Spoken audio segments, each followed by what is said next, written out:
Foi assim, a claridade do chamado a gente teve foi em 2002, a primeira vez que a gente teve aqui em Lagoinha, né? E aí aquilo ali começou a fermentar muito no nosso coração. Mas a palavra mesmo ela fala em Mateus 6, né? Não, é buscar em primeiro lugar o reino de Deus e as demais coisas vos serão acrescentadas, né? E a gente começou a inverter a situação, né? A preocupação, nós nos casamos em 2000, né? Bem novos, eu tinha 21, uma semana que eu tinha feito 21 anos, a Milene tinha 20 ainda. Né? Nós nos casamos, aí, né, o processo de faculdade, de escola, aquela coisa toda, nós nos formamos e começamos a querer o fruto do nosso trabalho, né, daquele tempo de estudo. Aí nesse processo a Ana Júlia nasceu, foi em 2007. E é interessante que tudo que a gente fazia, não que era errado ou era ruim, né? Mas a gente não tinha a paz que estava dentro de nós. Não tinha aquela sensação de estar faltando alguma coisa. Sabe, tem algo mais. Não era nem estava faltando, tem algo mais, sabe? Isso aqui é bom, isso aqui é legal, mas tem algo mais. Isso daí que sempre moveu a nossa direção. Né? Congresso que tinha, a gente estava aqui, a gente vinha para Belo Horizonte em média de 3, 4 vezes no ano. Tá vendo? Belo Horizonte é apaixonante, né? Mesmo, não tem A gente jeito. vinha para cá, né? Tinha o congresso de louvor, a gente estava, tinha congresso disso, a gente vinha, tinha congresso daquilo, a gente estava, agora o Inter tinha, a gente vinha, e a gente estava sempre querendo aprender mais, porque a gente sabia que tinha algo mais. Entendi. Né? Não que onde a gente vivia era ruim, ou que a gente estava aprendendo era ruim, mas tinha algo mais dentro de nós. Né? E aí, quando foi em 2009, né, terminou pós-graduação, aquela coisa toda, né, vamos trabalhar. E aí veio aquela sensação, e agora? Né? É isso aí. Agora, só para colocar aqui na conversa, vou colocar o Átila e o Leandro também, porque o Átila é missionário. Casado, né? Já tem filhos, Átila? Ainda não. Ainda não. E como é que é isso, meu irmão? Você, assim, ser missionário, como é que é essa história aí de ser missionário? Como é que chegou o chamado lá? Porque para você ir para uma terra que você não conhece também é difícil, é osso. Não, e é muito bonito o que o pessoal está falando aqui, mas assim, a gente sabe que na prática a coisa é pesada, né? Porque, assim, quando eu tive minha primeira experiência com Cristo mesmo, né? Eu estava na rua, estava lá no meio das drogas e tudo, no meio das tribos urbanas, né? Que era uma galera mais difícil, mais radical. E foi interessante que eu fui alcançado na rua, né? E as pessoas foram até mim, né? O pessoal da caverna, que chegou, aproximou e falou do amor de Deus para mim e tudo. Na época não era nem Caverna de Adulão, né? Era outro nome, o trabalho que o pessoal fazia. Isso é antigo, hein, cara? E desde então eu falei, cara, eu quero estar na rua, quero estar com esse povo da rua aí, no meio dessas tribos. Belo dia você casou aquela ali, a sua esposa, aquela moça ali? Aquela moça linda ali. Sua mãe orou também muito, né, senhor? Orou bastante.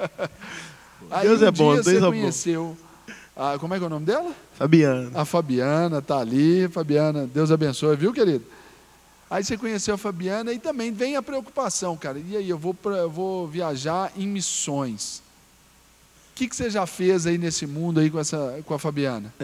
Interessante que eu sou recém-casado. A gente está completando 1 ano e 4 meses de casamento. Olha que bacana.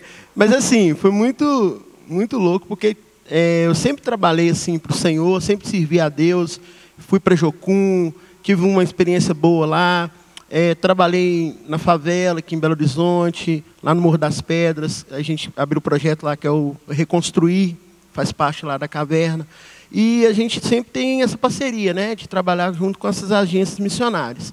E quando eu casei, foi interessante que eu estava trabalhando secularmente dentro de um estúdio de tatuagem, estava tudo bacana. Aí casei, bacana. O estúdio era seu mesmo? Não, era de um amigo meu. Então ali você só desenvolvia a sua arte, o seu talento ali.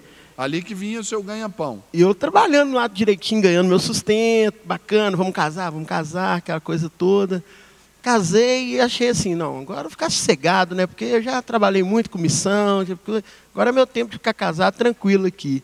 Quando eu penso que não, aí um belo dia, ela orando, ela falou comigo, Deus chamando a gente para missão. E eu fiquei assim, com o coração apertado, porque ela falou isso comigo, e eu sentindo Deus falando no meu coração, e aquela coisa assim, cara, vou ter que largar tudo de novo, e não conseguia dormir à noite. Né? Eu sou sou do interior do Rio de Janeiro, cidade de Resende. Mas você teve em Vitória também? Depois de muito tempo, assim, né? Isso.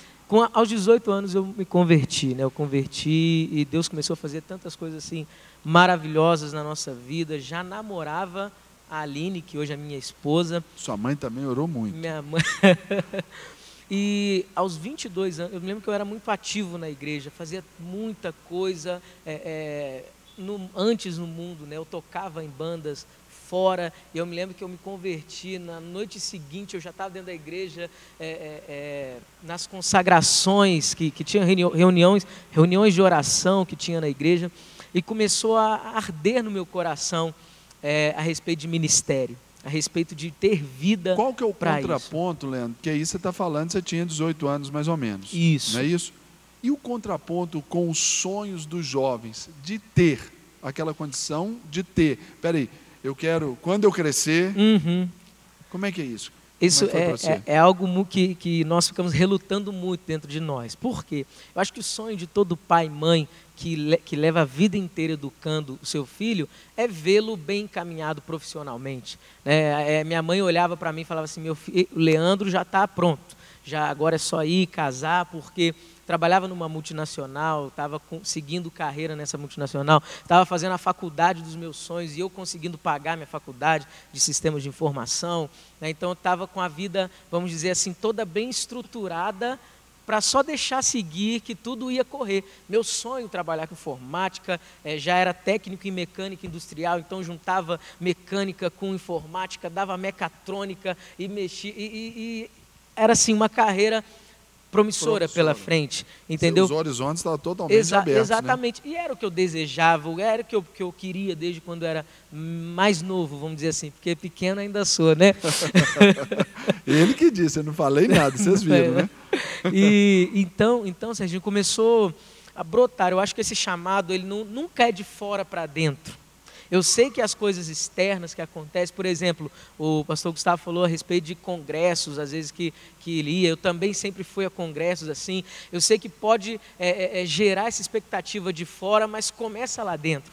Eu me lembro que eu vi uma vez no congresso do Diante do Trono, na gravação do primeiro CD do pastor André, era Mais Que Abundante, nem me lembro o ano direito, 2005 ou 2006, e uma chama acendeu no meu coração, e eu percebia Deus me movendo na seguinte frase. Deus falava assim, aqui vai ser o seu lugar de onde eu vou fazer o que eu quero fazer na sua vida. E eu fiquei com aquilo no meu coração, voltei para a minha cidade pensando a respeito e falei assim, minha oração era, Deus, se isso for um fogo de palha, porque eu fui ver toda aquela estrutura grande, né, de Igreja Batista da Lagoinha e tal, se isso for um fogo de palha, que isso apague do meu coração, que isso venha se esvair de mim, mas se for do Senhor, eu quero que esse fogo, que essa chama cresça cada dia mais e mais. Então, um ano depois, assim que eu voltei para lá, durante um ano, essa chama começou a se acender, a crescer a cada vez mais e mais e mais. E eu já liderava o grupo de louvor na minha igreja, eu tinha 21 anos de idade. Liderava o grupo de louvor, já dava aula para os jovens na classe de escola dominical. E as pessoas começaram a sonhar comigo, e os sonhos eram bem semelhantes. Um sonhava e falava assim, olha, eu sonhei com você que você estava no altar da igreja chorando muito, dizendo que estava se despedindo da igreja, mas que amava muito essa igreja. Eu não tinha falado nada para ninguém a respeito disso que Deus colocou no meu coração. Só estava Deus, a Aline sabia isso também.